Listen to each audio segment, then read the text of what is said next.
দুইটা কথা বলবো। প্রথমত হচ্ছে যারা বিএনপির বিরুদ্ধে ষড়যন্ত্র করছেন তাদের বলি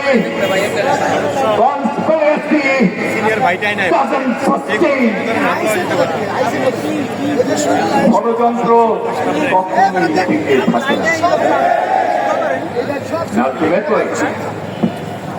Truth and all come to the surface. সত্য এবং তেল দুটোই সারফেসে ভেসে আসতে পারে। যতই ষড়যন্ত্র করেন আলটিমেটলি সত্যই কিন্তু টিকে থাকবে। বিএনপির বিরুদ্ধে ষড়যন্ত্র করে লাভ নেই। হ্যাঁ,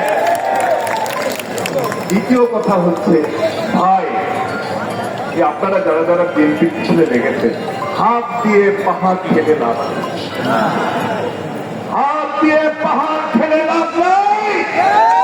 আর যে পাহাড়ের ভিতর আন্দোলনের উৎফিল্লিঙ্গ লুকে আছে, সেই পাহাড় থেকে একটু দূরে থাকাই উত্তম।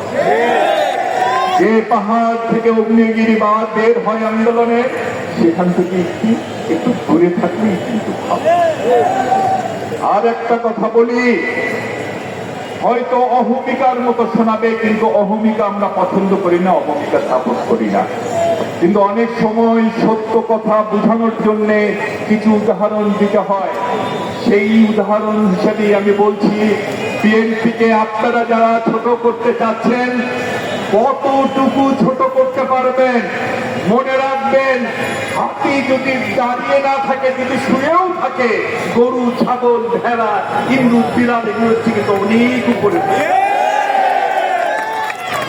শহীদ জিয়াউর রহমান, দেশনেত্রী বেগম খালেদা জিয়া জিন্দাবাদ, বাংলাদেশের অহংকার তারেক রহমান জিন্দাবাদ।